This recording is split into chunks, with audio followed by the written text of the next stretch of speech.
everyone, my name is Sasha. Welcome back to my channel, and today I'm going to be talking about the books that I read in September and October. So in the months of September and October, I read 11 books. I had 2 5-star reads, 6 4-star reads, and 3 3-star reads. So they were pretty good. Yeah, no, they were all right. 4-star is still pretty good in my opinion, but like they just didn't like just tick it all the way over the line to 5 stars. But no, I really enjoyed the books that I've read the last couple months. So let's start talking about them. So I read a total of 4,659 pages. So I read 2 e-arcs, 2 audiobooks, and 7 physical books. Most of the books I also had borrowed from the library, so I only have a couple here on hand to show you, but I will also be putting up like a little thingy here to show you what else I read. Okay, to start off with September, I read an e-arc of The Sunday Girl by Pip Drysdale. This was a thriller, I believe. It was a debut for this Australian author. So it was pretty good for a debut thriller. I haven't read a lot of thrillers, so I couldn't really compare to the whole grand scheme of things. But it was all right. Like, I liked the premise of it. So what the premise was this girl got dumped by this guy. So Taylor got dumped by the guy, I can't remember his name. And this was like right before the ski holiday they were going to go together. But when she was looking on Facebook, he went on the ski holiday with his ex-girlfriend. So randomly she comes upon the book The Art of War by Sun Tzu and decides to get revenge on her ex-boyfriend with advice from The Art of War. And I thought that was really cool, but then things started going weird and she wanted to get revenge on the guy, but then started having second guesses of what she was doing, even though like you could tell the guy was like knew what she was doing, but she was just really dumb. But then the ending really annoyed me because it all was just like this big happy ending and like nothing was tied up. There's all these loose ends, and I gave this book 3 out of 5 stars. The next book I read was The Earth, My Butt and Other Big Round Things by Carolyn Mackler. This book I picked up because I got approved for an arc of The Universe is Expanding and So Am I, which is the sequel. And I didn't realize it was a sequel when I requested it. So I picked up the first book and I really enjoyed it. In some parts, it was a bit, I'm not 16 anymore, so some of the things that the main character was doing, I was like, what? Why? Like, she was keeping her relationship with this guy a secret because she didn't want to embarrass the guy because she was too fat, but the guy was obviously really into her. She just, I don't know, but like, I feel like if I read that when I was younger, I probably really would have enjoyed it a lot more than I did. I did give it 4 stars, don't get me wrong. I really did enjoy it. And so what happens in this book is this girl, I cannot remember her name, Virginia. So Virginia is the youngest of 3 children, but she's the fat one in her family. And like her parents are super fit. Her older sister and older brother are really super fit too. So she just feels kind of like the alien of her family. And she looked up to her older brother, who was in college, right? Like he's like the hero. They had a really good relationship. But then her brother gets accused for date rape and her whole world has basically been shattered. So she's trying to get through that as well as trying to fit in with her family too, because she doesn't want to be a disappointment as well. Her one best friend has gone off whoop whoop with her family, so she's just feel kind of alone. I loved how she finally stood up to her mum though, and she's like, thick thighs save lives. Like, that's what I felt like at the end, and I'm glad for that. And I will talk about the next book in a bit. So the next book I read, well, I actually listened to, was To All the Boys I Loved Before by Jenny Han, and I watched the Netflix movie first, and I realized I need to read this book. Found it on Scribd and I fell in love. I love Lara Jean so much. She's just so like upbeat and happy, and I just love this series. I'm on the 3rd book right now and I just cannot wait to go for a drive so I can listen to her story. The movie and the book pretty much are really like on par. I really loved the family bits in the book. Like I really wish they showed more of the family dramas in the movie. I love that sisterly dynamic that all 3 of them had. I love Kitty so much, and Go, like she's still a bit, but it's like she's not there, so it's okay, like whatever. I just really loved this book. I love the audiobook. I recommend listening to it. And yeah, I gave it 5 stars. So the next book I read was Maybe in Another Life by Taylor Jenkins Reid. Yeah, I picked this up because I really loved her other book, The 7 Husbands of Evelyn Hugo.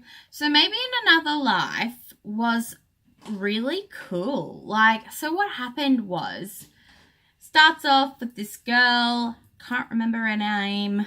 She comes home from losing her job and her boyfriend in her apartment, whatever, and she moves in with her best friend and her best friend's husband. And so they all go out to dinner, and her old high school boyfriend is there. So she's like, oh, maybe we could give this another chance. And then the best friend is like, hey, are you coming home with us, or are you going home with Duda over there? So what happens is the storyline gets split into 2, and you've got one storyline where she go home with the boyfriend, and then you've got the other storyline where she goes home with the best friend. And I loved that. I loved how you could see that, like, there was still some things that still happened either way between 2 storylines. It was a really cool concept, and I really, really enjoyed this book. All right, so the Contemporaryathon happened in September, so I thought I would participate in it. So to start off, I started The Universe is Expanding and So Am I by Carolyn Mackler. This is a sequel to The Earth, My Butt and Other Big Round Things, which I mentioned earlier. This book was actually came out like 10 years later. She kind of like rehashed a lot over things that we read in the first book, which I thought was a bit unneeded. So the girl that her brother had date raped in the last book, Virginia falls in love with that girl's brother. So Virginia falls in love with that girl's brother, and so they start a secret relationship. So she's just all about the secret relationships, and I don't understand why. But your parents aren't going to trust you if you keep secrets from them. It's not the end of the world if your parents say no. And I don't really think I liked the boyfriend in this one. Like, I feel sorry for Froggy because Virginia was like, nah, see ya, bye. But I also like how she did have another love interest, because you don't need to have one love interest for your whole entire life. Like, that is not how life works. If it's worked out for you, good job. You're like the one in like 100 million. But that's not how life works. And I am glad that they're finally putting that into books. Really? The next book I read for Contemporaryathon is You Don't Even Know by Sue Lawson. Now, this is an Australian book about this boy who 4-year-old sister has drowned. So he goes into this depressive state. So you got the storyline of before his sister had died. And then you got the storyline about after his sister has died and he's in hospital. And we're like, what the heck, why are you in hospital?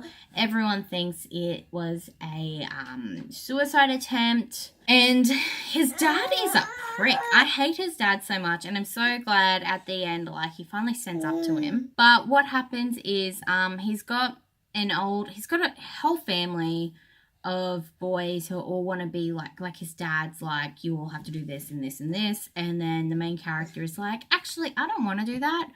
I want to play water polo instead of rowing like you, Dad. And I didn't realise that was a big thing here in Australia. But Alex is in hospital. He's like, why is no one visiting me? He finds out that his dad actually hasn't told anyone because he doesn't want anyone to know that his son did a suicide attempt and is in hospital for it.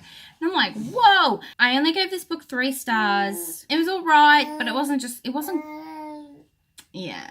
It was so long ago, I really cannot remember why I gave it 3 stars. I really hated his family. I really did. There was some slurs in this book, and I'm like, are you serious? Like, I know this was published back in 2012, but I thought we had gotten over that by then. Because they were talking about immigrants, like they were talking badly about immigrants and about gay people, and it wasn't a very fun time reading it. In the end, though, Alex's therapist is gay, and Alex realizes some of the stuff he's been saying wasn't very good, so I'm glad that they resolved that, but still. Some of the lingo in this too, I'm like, Australians don't say that. Why are you saying that? But oh well. If you pick it up, that's cool. If you don't, that's cool too. Every time I walk into this room, I've got the lemon sherbet candle by Novel Sense & Co. And it smells so good. It smells like biscuits in here. The next book I read was Since You've Been Gone by Morgan Matson. This was the last Morgan Matson book that I have needed to read. I've read all of her books now. This one was really good. It just gave me those summery vibes, and I just wanted to like go out and be a teenager again in summer. Emily last year had met this girl called Sloane, right? And Emily was like this timid little girl, and Sloane kind of broke her out of her shell. But then just before the summer starts, Sloane just up and leaves without even a goodbye. Emily is like lost without her because they did everything together, and Sloane told Emily what to do and everything. Anyway, she ends up getting a letter in the mail, and it's a to-do list, because that's a thing that Sloane used to do. So Emily starts doing that with this guy called Frank Porter, who is like the student body president at school. And so they have a really good friendship group. I really liked the friendship group in this one. Didn't like how they all kind of just alienated her after something had happened. I really can't remember. But no, it was a really good read. I really thoroughly enjoyed this book. I just love all of Morgan's books because they just get you into the summery vibe, and I really want to read the unexpected everything now. So I rated Since You've Been Gone 4 stars. So the next book I actually read at the start of October, and that was Mirage by Somaiya Daud. This is a Moroccan sci-fi book, and it was different. I was really, really excited to read this book, and I kind of just left feeling meh about it, because they're in space, right? They're different planets, but it also felt really old school. Like I was getting more Wrath and the Dawn vibes than I was like sci-fi vibes. What happens in this book is Amani is this little farm girl, and she gets taken away by these robots to become a prisoner for the princess of the space that they live in. Anyway, turns out that Amani is actually like the spitting image of the princess. So Amani has to be now the body double of the princess, because the princess is so hated that she has threats against her life all the time. So now that's Amani's job. I preferred Maram, the princess, over Amani. She was just a bitch, and I loved it. I wanted to see more of her perspective. I wanted to read more about her. When Amani chapters were coming up, I'm like, no. Go back to Maram. And then the love interest really annoyed me. I don't know why. He seemed like an alright guy. He just pissed me off, and I don't know why. I think you don't need to have a romance in this book. This book could have done so much better without the romance. It could have just been Maram and Amani becoming besties, and Amani showing Maram there's more to life than hating everyone. But then Maram's like, nah, bitch, you fall in love with my fiance. I'm gonna...